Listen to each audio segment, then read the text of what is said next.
Hello students, कैसे हैं आप लोग? अगेन मस्त होंगे यार एंड पढ़ाई कर रहे होंगे। Last topic I think so आपके समझ में आया होगा कि हाँ भी जब हमने gravitational force I mean to that gravitational field intensity और ग्रेविटेशनल पोटेंशियल के बीच एक रिलेशन को डेवलप किया था, ठीक है ना। तो उस पर बेस्ड एग्जाम में कई सारे क्वेश्चंस आते हैं, ठीक है ना। तो अब उन्हीं को लेके हम चल रहे हैं। देखिए मैंने पहला क्वेश्चन क्या लिया हुआ है, obtain an expression for gravitational potential due to a uniform spherical cell। Uniform spherical cell समझ रहे हैं? यूनिफॉर्म स्फेरिकल सेल कहने का मतलब जैसे आपने देखा ना बच्चों की बॉल, ठीक है ना। बच्चों की बॉल अंदर से क्या होती है? खाली होती है। उसका मास सारा कंटेन्ड होता है उसके सरफेस पर, ठीक है ना। और यूनिफॉर्म स्फेरिकल सेल इसका मतलब उसके पर यूनिट एरिया पर मास फिक्स्ड है, ठीक है ना। पर यूनिट एरिया पे अगर मैं कोई भी बॉल पकड़ लूं, ठीक है ना, कोई भी बॉल अगर मैं पकड़ लूं तो उसके भाई मास, अगर मैं यूनिफॉर्म स्फेरिकल सेल है वो, तो स्फेरिकल सेल कहने का मतलब अंदर तो खाली है वो। बच्चों की बॉल जो मैं आपको बोल रहा था अंदर से तो खाली है, बाहर से प्लास्टिक प्लास्टिक लगा हुआ है और वो स्फेरिकल शेप में है।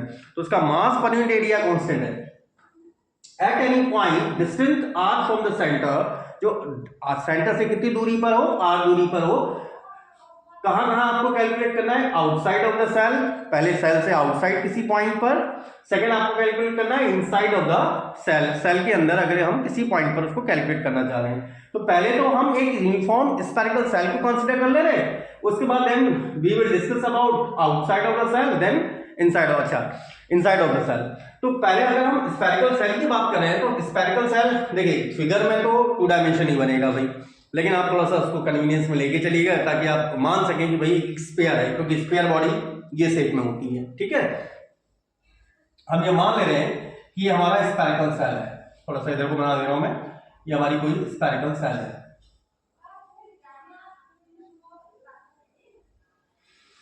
Is that clear? जिसका सेंटर O है और इसकी रेडियस मान ले रहा हूं मैं R। भाई अगर और प्लस हमें दूसरी चीज क्या पता है कि मास इसके केवल कहां पर उपस्थित है, कहां पर प्रेजेंट है इसका मास? केवल इसके सरफेस एरिया पर प्रेजेंट है। Is that clear? और यूनिफॉर्म है, इसका मतलब इसकी डेंसिटी कांस्टेंट है, ठीक है ना। डेंसिटी इसकी क्या है? कांस्टेंट है। रेडियस मैंने r कंसीडर कर ली, अंदर से तो पूरा ब्लैंक है भाई, अंदर से तो भाई पूरा क्या है? स्फेरिकल फॉर्म कहने का मतलब ये कुछ इस तरह का शेप रहा होगा इसका। लेकिन नेक्स्ट टाइम यार मैं ये स्ट्रक्चर नहीं बनाऊंगा क्योंकि तो अदरवाइज स्ट्रक्चर फिर काफी कॉम्प्लिकेटेड हो जाता है, ठीक है ना। तो स्फेरिकल शेप तो ये रहा, मास इसका केवल सरफेस एरिया पर बेस्ड है। तो हम मान के चल रहे हैं कि let considering a spherical cell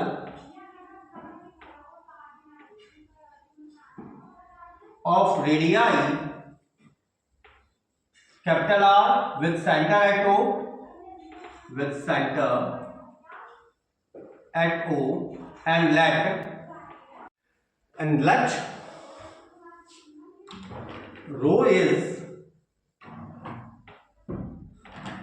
density. और ये डेंसिटी कहां पर कंसीडर की जाएगी? क्योंकि मास इसका केवल कहां पर है? सरफेस एरिया पे कंटेंट है, ठीक है ना। तो ये मास बेसिकली क्या है? That is mass per unit surface area. मैं शॉर्ट में लिख दे रहा हूं, that is mass per unit surface area. तो इसका भाई अगर हम इसकी रो की बात करें, दिस इंप्लाइज दैट रो को आप क्या लिखेंगे? दैट विल बी मास, हम इसका मास कैपिटल एम मान के चल रहे हैं। सरफेस एरिया स्फेरिकल सेल का आपको पता है कि स्फीयर अगर हमारे पास है तो उसका सरफेस एरिया कितना होता है? That will be 4 pi and r square. इसका मतलब आप यहां पर मास को, मास एम ऑफ स्फेरिकल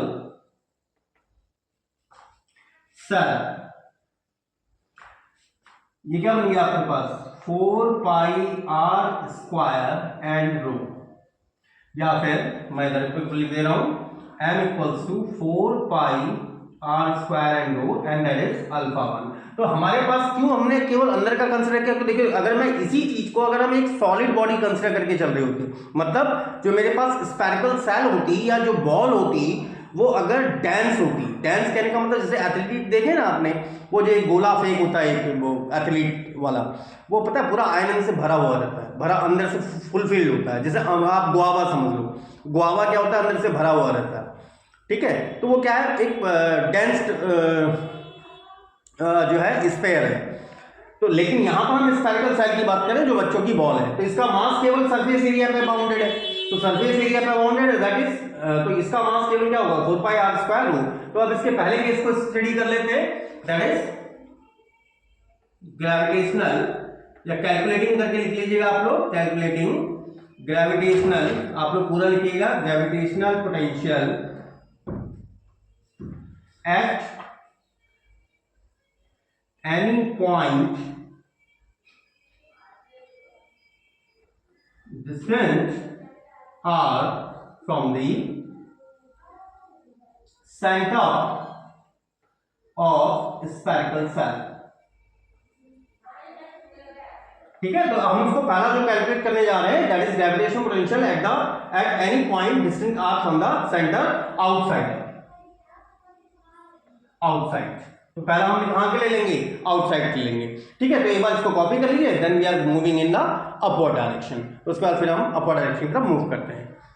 तो आउटसाइडर पॉइंट का अगर हम मुझे कैलकुलेट करना है कि ग्रेविटेशनल पोटेंशियल कितना है, जैसे हमने पी पॉइंट कंसीडर कर लिया, जो हमारी बॉडी थी स्फेरिकल सेल था, जिसका मास केवल कहाँ कंटेंट है, इसके बाहर बॉडी या बाहर सरफेस एरिया पे कंटेंट है, उसके कारण हम पॉइंट पी पर क्या निकालना चाह रहे हैं, पोटेंशियल निकालना चाह रहे हैं। तो हमने क्या करा, सेंटर से r डिस्टेंस पर कोई आउटसाइडर पॉइंट ले लिया p, जिस पर मैं पोटेंशियल कैलकुलेट करना चाह रहा हूं। अच्छा अब देखो, अगर क्योंकि ये स्फेरिकल सेल है भाई, चाहे स्फेरिकल डेंस बॉडी भी होती, डेंस बॉडी कहने का मतलब है that will be fulfilled inside self, वो अपने अंदर से पूरी भरी हुई होती। जैसे मैं आपको जो गोला फेंक वाली बात कर रहा था, वो जैसे गुआवा हो गया या फिर अन्य चीजें हो गई, वो अंदर से भरी हुई है। अगर हम उनकी बात भी कर रहे होते, तो अब उस चीज को थोड़ा सा एग्जांपल समझिए। जैसे ये फुटबॉल है, ठीक है ना, ये फुटबॉल है। अब मान के चलिए स्फेरिकल सेल है भाई, इसका मास तो सारा बाहर आउटर सरफेस पर है, इसके सेंटर से अंदर कहीं सेंटर गया होगा ना, यहाँ कहीं अंदर सेंटर होगा, उससे मैं r डिस्टेंस पर किसी पॉइंट पर निकालना चाह रहा हूं। तो इससे मैं इसके कारण अगर मैं r डिस्टेंस पर निकालना चाह रहा हूं, तो मुझे कैसे कैलकुलेट करना पड़ेगा। अगर देखो मैं इसको किसी सॉटूथ से काटूं, सॉटूथ से अगर मैं इसको काटूं, सॉटूथ अगर समझ पा रहे हैं तो ठीक है, नहीं समझ पा रहे तो मैं आपको ये बता दूं, जैसे कारपेंटर नहीं होते वो सॉटूथ का यूज करते हैं, जिसके दांत वो नुकीले नुकीले टाइप के नहीं होते यार, ऐसे ऐसे ऐसे करके, क्या बोलते हैं, आरी, ठीक है ना। तो आरी से अगर मैं इसको ऐसे ऐसे करके कट करना शुरू करूं, यहां क्या बनेंगी आप सोचो, अंदर से तो खाली है, ब्लैंक है, तो मेरे को क्या मिलेंगी, रिंग्स मिलेंगी। तो अगर मैं केवल एक रिंग के कारण पोटेंशियल निकाल दूं, एंटायर रिंग के कारण, एंटायर बॉडी के कारण तो अपने आप निकल जाएगा ना, ठीक है ना। तो एंटायर बॉडी के कारण अपने आप मेरा कैलकुलेट हो जाएगा। तो हम यहां पर क्या कर सकते हैं, हम यहां पर क्या कंसीडर कर सकते हैं कि अगर मैं इसको कई सारी छोटी छोटी रिंग से मिलकर बना हुआ, सबसे बड़ी रिंग कहां कटेगी, जो इसके सेंटर पे होगी भाई। जैसे ये है भाई, सबसे बड़ी रिंग तो यही बन सकती है, क्योंकि अंदर से तो वैकेंट है, अंदर से तो खाली है, ठीक है। तो अगर हम इसको क्या मान ले भाई, कई सारी रिंग से मिलकर बना, हम इसे मान सकते हैं, जिसमें से हम कोई एक रिंग कंसीडर कर ले रहे हैं, ये वाली हम मान ले रहे हैं, ये कोई एक रिंग है,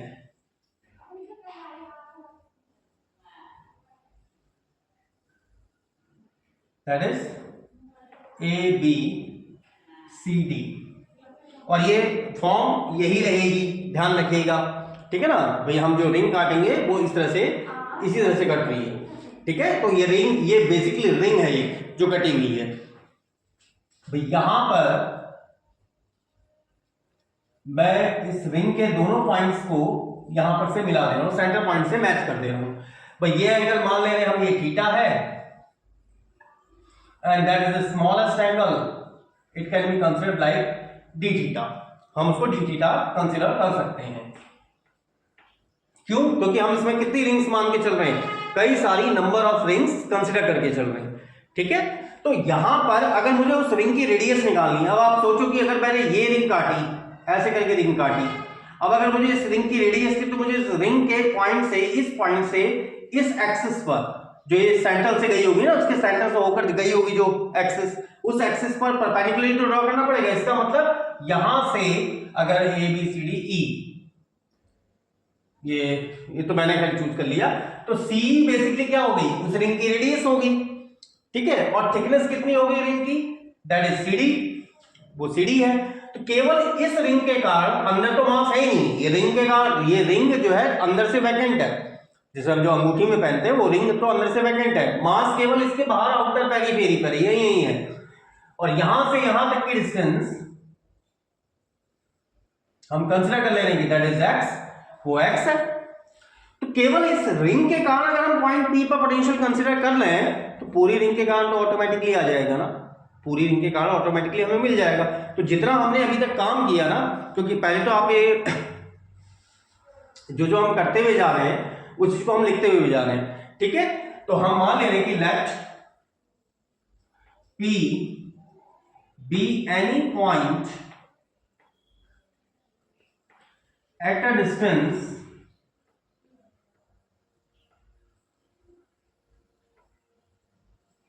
r from the center of spherical cell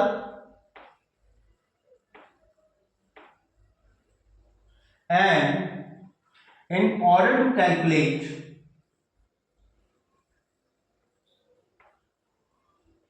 the gravitational potential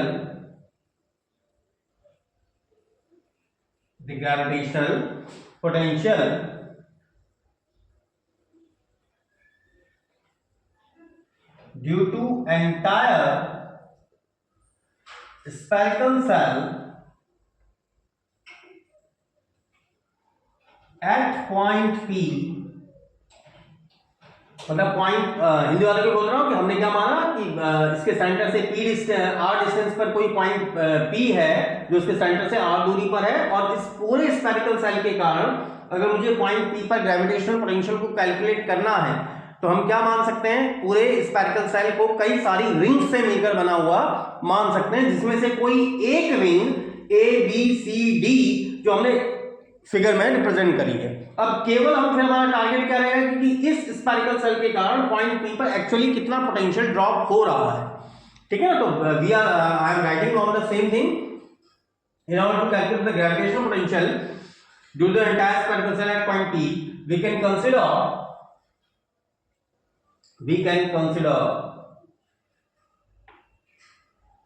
the spherical cell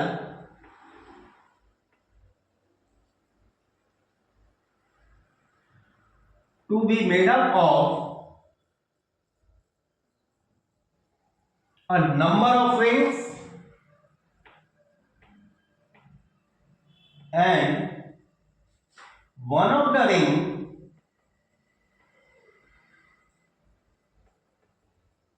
with radii, भाई इस रिंग की रेडियाई कितनी है CE and thickness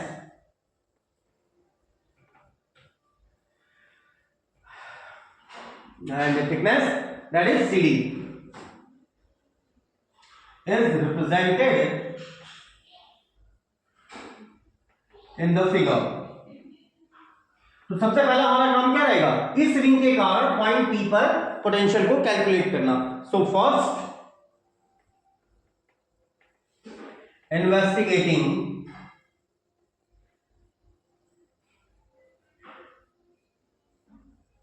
the potential, the gravitational potential, okay, the potential, the gravitational, चलो पूरा लिख देते हैं, the gravitational potential। So first investigating the gravitational potential due to this ring at point P। अच्छा, अब अगर मुझे इस पॉइंट P पर इसके कारण अगर ग्रेविटेशनल पोटेंशियल को कैलकुलेट करना है तो मुझे इसकी रेडियस भी चाहिए होगी, इसकी थिकनेस भी चाहिए होगी। अब इसकी रेडियस देखो, आप किस ट्रायंगल से निकाल सकते हो, यहां पर एक राइट ट्रायंगल बन रहा है CEO में, फ्रॉम फिगर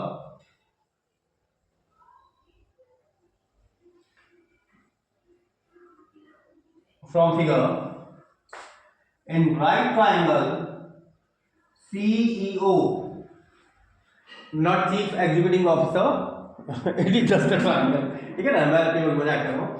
तो CEO में हम इसमें C by CO, CE by CO क्या बन जाएगा, height by hypotenuse, height by hypotenuse, that is sin theta. It means C equals to CO, that is ये क्या डिस्टेंस है मेरी, और जो है बॉडी के सेंटर से उसकी पेरीफेरी पर प्रेजेंट किसी भी पॉइंट के distance, then definitely it will be r, क्योंकि हम स्फेरिकल सेल की बात करें, स्फेरिकल सेल में सेंटर से किसी भी पॉइंट की दूरी निकाल लो जो पेरीफेरी पर है या उसकी सरफेस एरिया पर कोई भी पॉइंट प्रेजेंट है, then definitely at a distance r, then it will be r sine theta. Next हमारा टारगेट क्या रहेगा कि हमारा CD हमारी थिकनेस मिल जाए, उसके बाद जो है gravitational potential is very easy to calculate after that. तो एक बार इसको कॉपी कर लीजिए, then we are reducing that one, then we have find it out. हमने क्या फाइंड आउट कर दिया भाई, जो हमारी रिंग थी ABCD, और मैंने आपको बता चुका हूं कि रिंग शेप है वो, ठीक है, उसकी रेडियस तो कितनी आ गई r sin थीटा, उसकी थिकनेस क्या है CD, तो CD को कैसे रीजन में निकाल सकते हैं हम, COD में, एंड इन रीजन COD में कोण बराबर चाप बट्टे त्रिज्या, या फिर मैं इंग्लिश में बोलूं angle equals to arc by radii. तो आप इसको क्या लिख सकते हैं, एंगल कितना है, that is d theta, because it is a very small angle, क्योंकि हम इसको कई सारी रिंग्स में डिवाइड कर सकते हैं। मैंने आपको बताया भी था कि स्फीयर को अगर हम डिवाइड करना चाहे तो कई सारी रिंग्स में डिवाइड कर लेंगे। तो एंगल तो आ गया आपका d थीटा, आर्क आ गई CD, और रेडियस r है, and which is the thickness r d theta, that is thickness of the body. तो अगर मेरे पास रिंग की रेडियस भी है, थिकनेस भी है, तो रिंग का एरिया निकल सकता है। आसान है ना रिंग का एरिया निकालना। भाई एरिया कहने का मतलब होता है टू डायमेंशंस की मल्टीप्लाई, टू डायमेंशंस की मल्टीप्लाई। जैसे अगर रेक्टेंगल का एरिया मैं निकाल रहा हूं तो लेंथ इनटू ब्रेथ, तो लंबाइयों की क्या है, मल्टीप्लाई है। तो रिंग का एरिया मेरा कितना आ जाएगा, so area of the ring, area of the ring, area of the ring क्या आ गया भाई, सरकमफ्रांस, इसकी सरकमफ्रांस कितनी है, क्योंकि और सरकमफ्रांस ही क्यों ले रहा हूं भाई, इसका भी रीजन है ना, सरकमफ्रांस हम क्यों ले रहे हैं, क्योंकि उसका मास तो केवल सरकमफ्रांस में बेस्ड है। भाई मैंने आपको क्या बताया था, अगर ये फुटबॉल अंदर से खाली है तो उसका मास तो केवल इसकी सरकमफ्रांस पे कंटेंट है।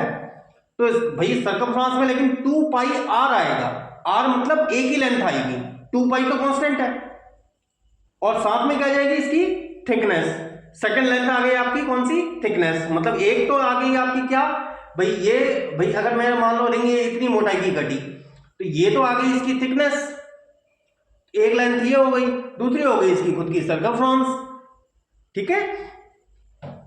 तो हमारे पास क्या आ जाएगा, सर्कमफ्रांस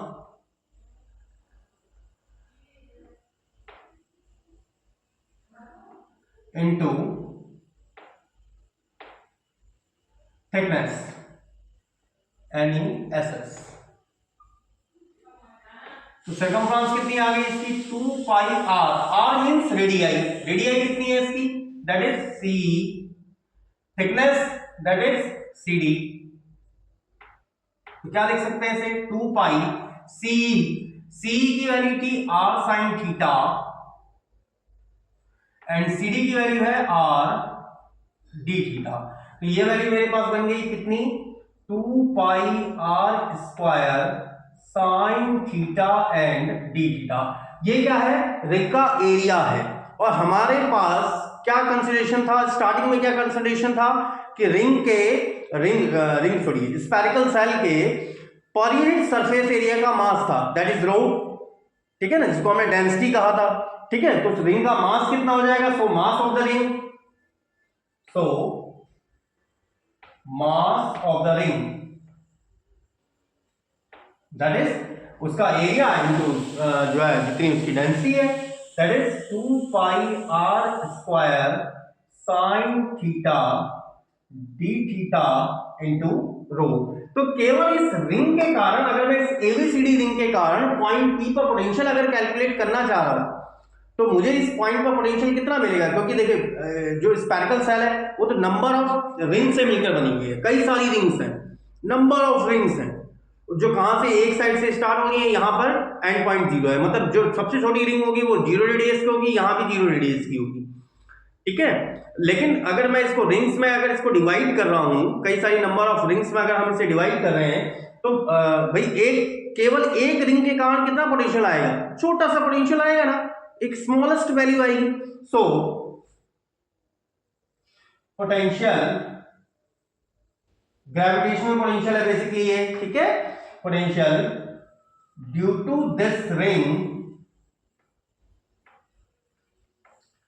एट पॉइंट P, इस पॉइंट P पर कितना ग्रेविटेशनल पोटेंशियल हो जाएगा, क्योंकि केवल एक रिंग के कारण है इसलिए मैंने dv लिखा हुआ है, उसमें जरा सा भी कंफ्यूज मत होइएगा। dv कहने का मतलब है एक स्मॉलेस्ट रीजन के कारण पोटेंशियल, दैट इज क्या होता है आपके पास -g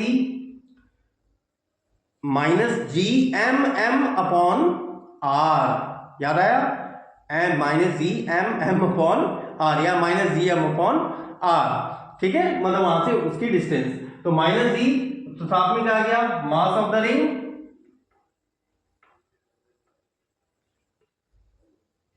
upon r, distance ring का वहां से दूरी कितनी है, उस पॉइंट से दूरी कितनी, क्योंकि अंदर तो रिंग के अंदर कुछ मास है ही नहीं, रिंग का मास तो सारा उसकी पेरीफेरी पे बेस्ड है, ठीक है ना, उसकी सर्कमफ्रेंस पे बेस्ड है, तो डिस्टेंस कितनी रहेगी, दैट विल बी x, तो that will B g 2 pi r square sin theta d theta and upon x। तो ये केवल क्या है, इस रिंग के कारण, केवल इस रिंग के कारण पॉइंट P पर पोटेंशियल है, ठीक है। अब अगर मुझे एंटायर सरफेस के कारण निकालना तो मुझे इंटीग्रेट तो करना ही पड़ेगा, definitely I have to integrate it, लेकिन यहां पर देखो x एक अलग डिस्टेंस आ गई है, x एक अलग डिस्टेंस आ गई है, तो मुझे इसमें कुछ ना कुछ रिलेशन डेवलप करना पड़ेगा। अब ये ट्रायंगुलर थ्योरी आ गई, इसमें देखो COP एक ट्रायंगल है, I am not saying that it is a right triangle, एक सिंपल ट्रायंगल है, तो हमें x और थीटा के बीच कुछ ना कुछ रिलेशन तो डिफाइन करना पड़ेगा, ठीक है। तो in triangle COD, in triangle COD COP, sorry, COP, I am extremely sorry for that, it is COP। तो COP में अगर हम ट्राइंगल में देखें तो ये ट्राइंगुलर थ्योरी है, दैट इज हम क्या लिख सकते हैं, तो because angle is over there cos theta, तो cos theta it will be किसके बराबर आ जाएगा, that distance is r square plus r square, that is small r square and minus x square upon 2r। और अगर किसी को अगर ये समझ में नहीं आ रहा कि सर ने कैसे लिख दिया, तो वो मुझसे डायरेक्टली पूछ सकता है थ्रू द कमेंट सेक्शन, और या फिर आप ऑफलाइन के थ्रू भी पूछ सकते हैं मुझसे। तो यहाँ पर भाई देखिए cos थीटा मेरे पास ये है, तो अगर मैं इसको डिफरेंशिएट कर दूं तो डिफरेंशिएट करने के बाद मेरे पास क्या आ जाएगा, it will be minus sign theta d theta, it will B, देखिए r that is the radius of spherical cell, वो स्फेरिकल सेल की रेडियस है, स्मॉल r जिस पॉइंट पे मैं निकालना चाह रहा हूं it will also be constant, वो भी जो है हम एक पर्टिकुलर पॉइंट को चूज करेंगे ना कि हाँ भी मेरे को इस पॉइंट पे निकालना है, वो भी कांस्टेंट है, केवल x क्या है, इनकांस्टेंट है, तो इनकांस्टेंट को डिफरेंशिएट कर दीजिए, that will B 2x dx upon 2r and r, तो ये 2 से 2 कैंसिल हो गया, इस माइनस साइन से ये माइनस साइन कैंसिल हो गया, and we did obtain sin theta and d theta, it will be equals to x dx upon r and r। तो एक बार इसको कॉपी कर लीजिए, then after we are moving in forward, okay. तो एक बार इसको कॉपी कर लीजिए, अगर कहीं पर भी कंफ्यूजन हो रहा है तो डेफिनेटली मुझसे पूछिएगा, एक बार कॉपी कर लीजिए फर्स्ट ऑफ ऑल। तो sin थीटा d थीटा हमारे पास क्या आ गया, x dx, that is x dx upon r, और फ्रॉम अल्फा 1 हमारे पास क्या चल रहा था, इस रिंग के कारण पॉइंट P पर एक्चुअली कितना पोटेंशियल ड्रॉप किया जा रहा है, ड्रॉप कितना था, -g 2 pi r square sin theta d theta rho upon x में, ठीक है। x क्या थी, भाई क्योंकि पार्टिकल का जितने भी पार्टिकल्स थे रिंग में उनका मास केवल उनकी पेरिफेरी या सरफेस एरिया पर था। तो यहाँ पर हम केवल इसको चेंज करना चाह रहे हैं, तो साइन थीटा डी थीटा को आप रिप्लेस कर सकते हैं। इसका मतलब डीवी को क्या लिख सकते हैं, d v can be written as minus g 2 pi r square upon x रो।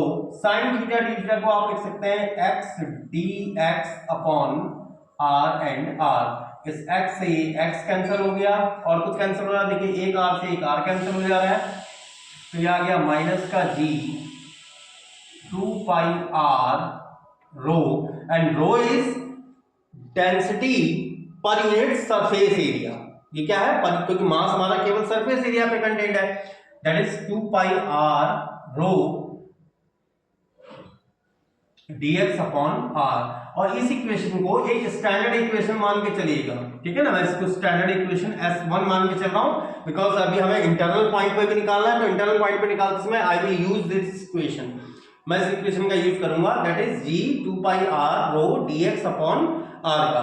अच्छा आप देखो, जब हमें एक्सटर्नल पॉइंट पे निकालना है तो एक्सटर्नल भाई इसकी खुद की रेडियस r है, ठीक है ना। हमारा जो स्फेरिकल सेल है इसकी खुद की रेडियस r है, तो इस पॉइंट पर अगर मैं कोऑर्डिनेट सिस्टम अप्लाई कर दूं, इसको ओरिजिन मानते हुए, तो डेफिनेटली ये डिस्टेंस क्या रही होगी, that will B r minus r, क्योंकि यहां से लेके यहां तक की डिस्टेंस जो है स्मॉल r है, और ये डिस्टेंस कैपिटल R है, और ये डिस्टेंस क्या रही होगी, it will B at this point, मैं इधर को शो कर दे रहा हूं, it will B r plus r। तो so potential due to entire spherical cell at P, पूरी सेल के कारण पॉइंट P पर पोटेंशियल क्या आ जाएगा, दोनों साइड से इंटीग्रेट कर दीजिए, इसमें जो कांस्टेंट है उसको बाहर निकाल दे रहा हूं मैं, 2 pi r rho, and from कहां से कहां तक है, r minus r to r plus r, here is small r is also constant and that is dx, it will be minus g 2 pi r rho and upon r, that is x to the limit r minus r to r plus r। तो ये value मेरे पास क्या आ गई, तो gravitational potential कितना आ जाएगा, minus का g 2 pi r रो upon r। तो एक बार लिमिट इसको प्लेस करके देखें, that will B r plus r minus का r plus r, it will become minus का g 2 pi r row upon r, and it will become, r से तो r cancel हो जा रहा है, इट विल बी 2r। तो ये क्या बन गया पहले, that will become v equals to minus का g 4 pi r square rho upon r, और 4 पाई r स्क्वायर रो जो हमारी सबसे पहली इक्वेशन आई थी, that was the mass of spherical body, वो हमारी स्फेरिकल बॉडी का मास था। इसका मतलब जो पोटेंशियल है, तो v क्या आ गया, माइनस का g m by r, as m हमारा यही वैल्यू थी 4 pi r square and rho. इसका मतलब ढाक के 3 भाग, मतलब कुल मिला के हमने सारी जितनी भी कैलकुलेशन करी वो कुल मिला के वही आया minus g m by r, ठीक है। तो किसी स्फेरिकल सेल के कारण एक्सटर्नल किसी पॉइंट पर अगर हम ग्रेविटेशनल पोटेंशियल की बात करें, दैट विल बी माइनस का जी एम बाय आर, और जैसे जैसे इसकी वैल्यू इंक्रीज होती जाएगी, I mean to say that जैसे जैसे पॉइंट पी मेरा पीछे जाता जाएगा, ग्रेविटेशनल पोटेंशियल की वैल्यू आर अगर इंक्रीज होगा तो वी की वैल्यू लगातार डिक्रीज होती चली जाएगी in terms of numerical value, ठीक है ना। तो यहां पर आप एक चीज और भी लिख सकते हैं कि एज वेल एज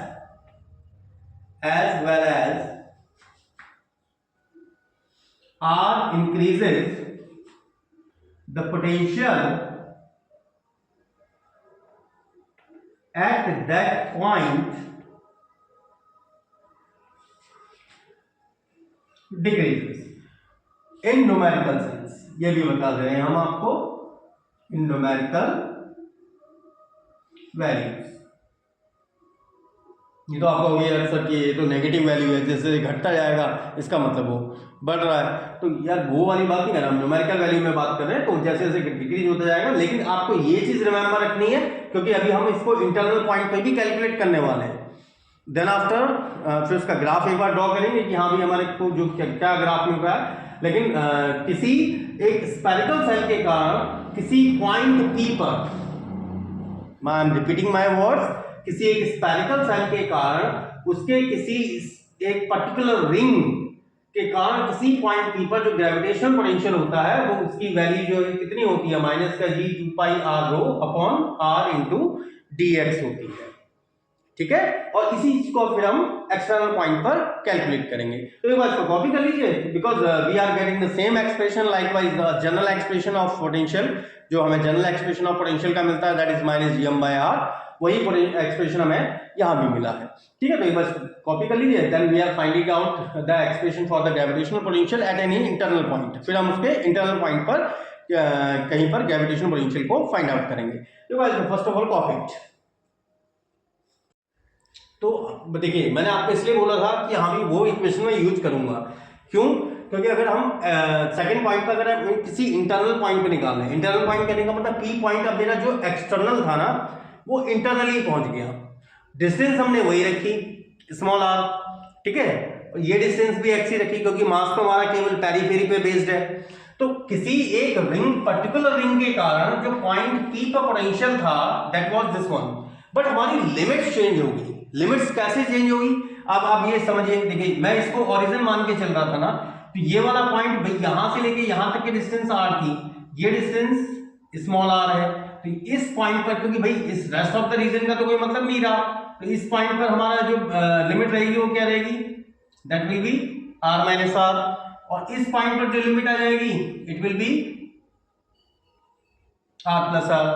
सो ये समझ गए ना मैंने कैसे कहा, तो यहां से लेके यहां तक की डिस्टेंस जो है टोटल आर है, यहां से लेके पॉइंट पी तक की डिस्टेंस स्मॉल आर है, तो भाई रेस्ट ऑफ द रीजन से तो मुझे कोई मतलब ही नहीं रहा, केवल मुझे इंटरनल पॉइंट पर पी पे निकालना है। तो भाई पी पर अगर मैं उसको कैलकुलेट करना चाह रहा हूं तो इसका मतलब मुझे लिमिट्स क्या लेनी पड़ेंगी, r minus r to r plus r लेनी पड़ेंगी, और यहां से इसको हम सेंटर ऑफ ओरिजिन मान के चल रहे हैं, मतलब ओरिजिन का centre, sorry centre of the origin बोल रहा हूं यार, सेंटर मान के चल रहे हैं या ओरिजिन मान के चल रहे हैं। तो so potential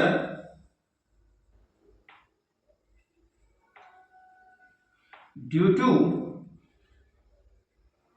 entire spherical cell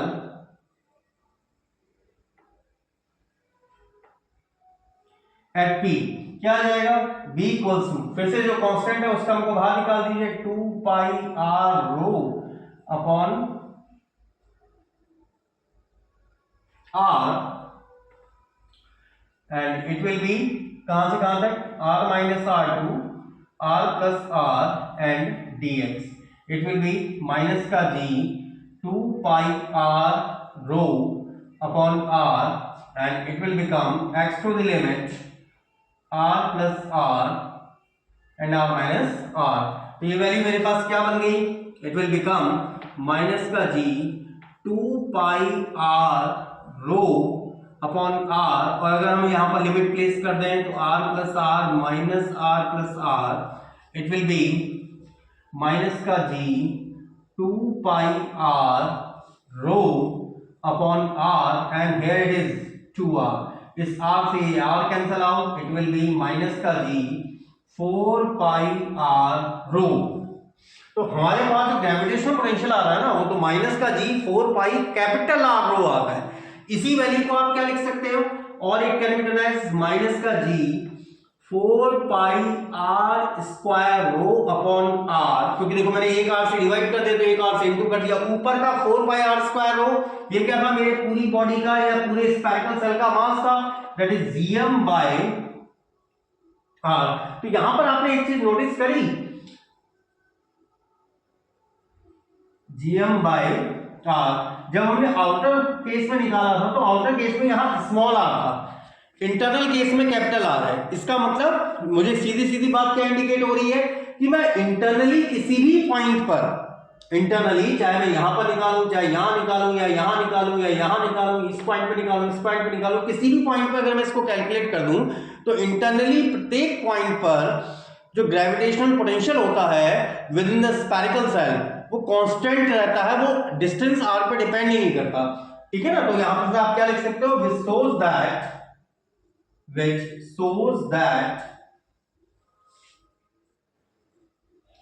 shows that मैं इधर को लिख दे रहा हूं, that at every point within the spherical cell,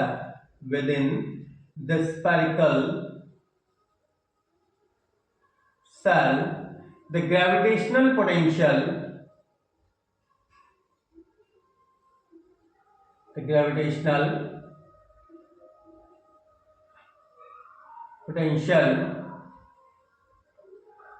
that every point within the spherical cell the gravitational potential remain same, मतलब अंदर तो सारे पॉइंट्स पर क्या है वो वैल्यू सेम है। तो आई होप सो आपके समझ में आया होगा। इसका मतलब अगर अंदर सारे पॉइंट पे सेम है तो इलेक्ट्रिक फील्ड इंटेंसिटी क्या रही होगी, डेफिनेटली जीरो रही होगी ना। चलिए हम उसको फिर आगे भी कैलकुलेट करते हैं। फर्स्ट ऑफ ऑल पहले उसका ग्राफ एक बार कैलकुलेट कर लेते हैं, then after we are going to discuss another topics. देखिए अब यहां पर हम थोड़ा सा बात करेंगे पोटेंशियल की।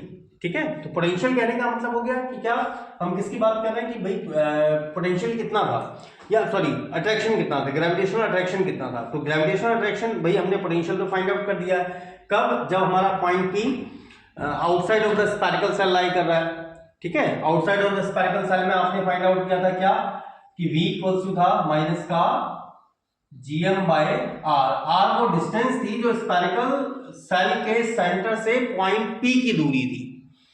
तो अगर मैं ग्रेविटेशनल अट्रैक्शन निकालना चाहूं तो gravitational attraction that will be minus का dv by dr, it can be written as minus का d बाय dr ऑफ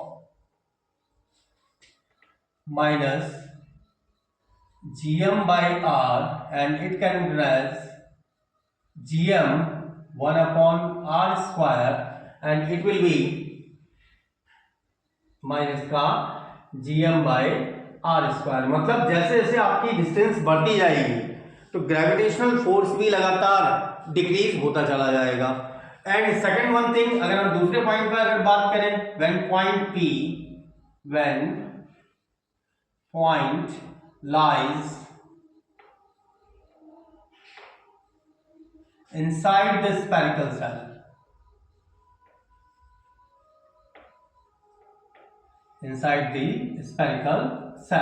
अगर मेरा पॉइंट पी स्फेरिकल सेल के अंदर लाई कर रहा है तो अंदर लाई करने में पोटेंशियल आपने फाइंड आउट किया था माइनस का gm बाय r, जो मैं भी आपसे थोड़े पहले ही डिस्कस कर रहा था कि वो तो अंदर पे तो डिपेंड कर ही नहीं रहा। आप चाहे इस पॉइंट पे निकालो चाहे उस पॉइंट पे निकालो, तो ग्रेविटेशनल पोटेंशियल ग्रेविटेशनल अट्रैक्शन क्या जाएगा माइनस का dv बाय dr, और दैट विल बी माइनस का d by dr of minus gm by capital R, and which will be automatically zero. मतलब स्फेरिकल सेल के अंदर प्रत्येक पॉइंट पर ग्रेविटेशनल पोटेंशियल जीरो होता है। तो इस चीज को आप चाहे तो लिख भी सकते हैं, that is the gravitational potential, gravitational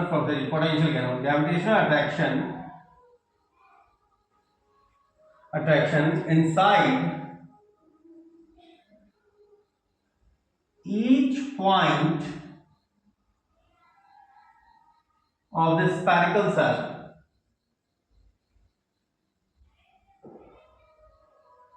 is zero.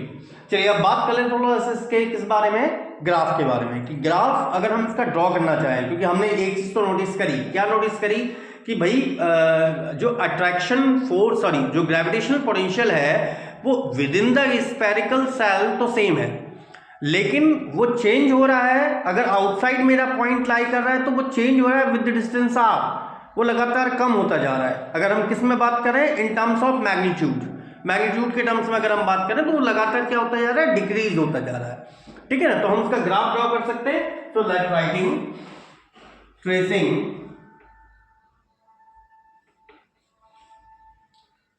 The graph for gravitational attraction and gravitational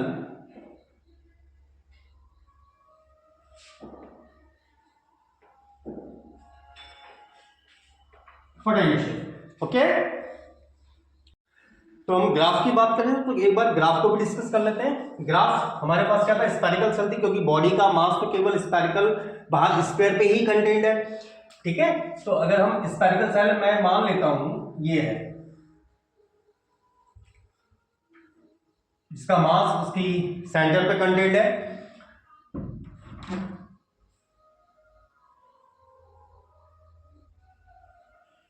ये आ गई वर्टिकल एक्सिस, ये स्फेरिकल सेल की radii r, centre O, spherical cell का मास एम, हम यहां कंसीडर करके चल रहे हैं। अच्छा, अब हमने दो चीजें, मास तो हमारा सेंटर पे कंटेंट था, रेडियस आर थी, तो हमने फाइंड आउट क्या किया था कि जब हम आउटर पॉइंट की बात करें तो आउटर पॉइंट पे हमारा क्या आया था, पोटेंशियल। अगर आपको सही से रिमेंबर है, आउटर पॉइंट पे हमारा पोटेंशियल आया था दैट इज माइनस का gm/r, और आउटर पॉइंट पे वो डिस्टेंस पे डिपेंड कर रहा था।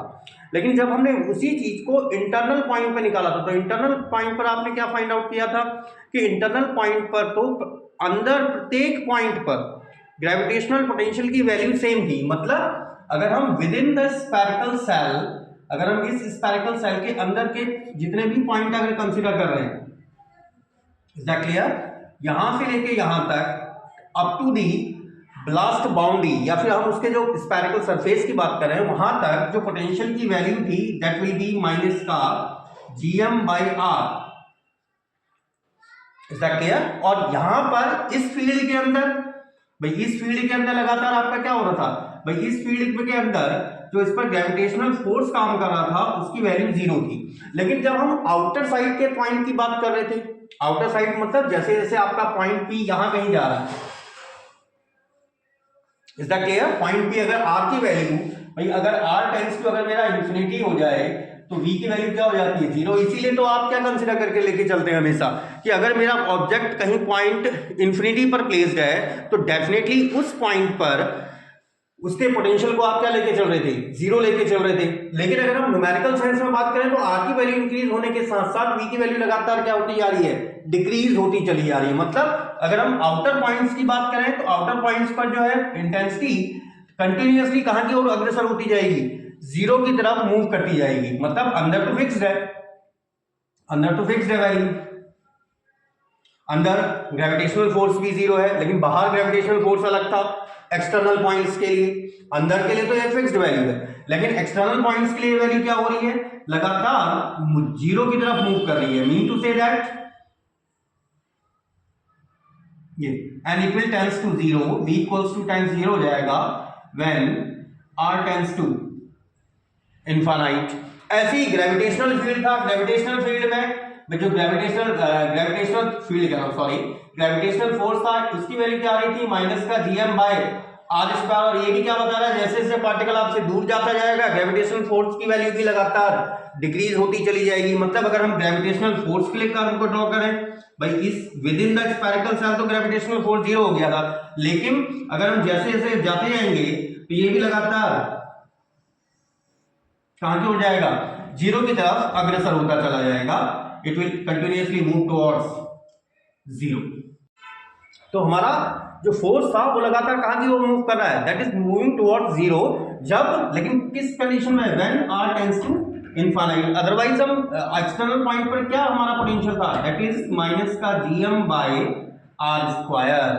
और यहां पर जब हम एक्सटर्नल पॉइंट की बात कर रहे हैं, सॉरी फोर्स की बात कर रहे हैं, अभी तो हम सॉरी यहां पर तो मेरा फोर्स है, और एक्सटर्नल पॉइंट पर अगर हम पोटेंशियल की बात करें तो पोटेंशियल की वैल्यू कितनी थी, माइनस का gm/r, जो लगातार 0 की तरफ मूव करता जाएगा as well as we are moving towards infinity. तो आई होप तो आपके लेक्चर सही से समझ में आया होगा। एंड भाई जम के पढ़ाई करिए और आनंद लीजिए लाइफ का, स्टडी करिए। एंड अगर कोई चीज़ कंफ्यूज करती है then definitely you can ask me either through the comment section, और अगर आप ऑफलाइन में हैं तो ऑफलाइन के थ्रू भी आप मुझसे पूछ सकते हैं, फोन्स के थ्रू पूछ सकते हैं। लेकिन भाई कुल मिला के पढ़िए। देखिए ज़माना चाहे कोई भी चल रहा हो, चैट जीपीटी का चल रहा हो या कोई भी मॉडर्न ज़माना चल रहा हो, education is very must for each of the student, ठीक है ना, बहुत ज़रूरी है कि जम के स्टडी करिए and enjoy your life. And in the further topic we will go on, हो सकता है हम स्फेरिकल डिस्क की बात, सॉरी सॉलिड स्फीयर की बात करें या डिस्क की बात करें, whatever will be in the topic, whatever be will be the topic we will discuss on the next session. तब तक मजे करिए भाई, एंजॉय करिए, लेकिन पढ़ाई जरूर करिए। Till then goodbye dears.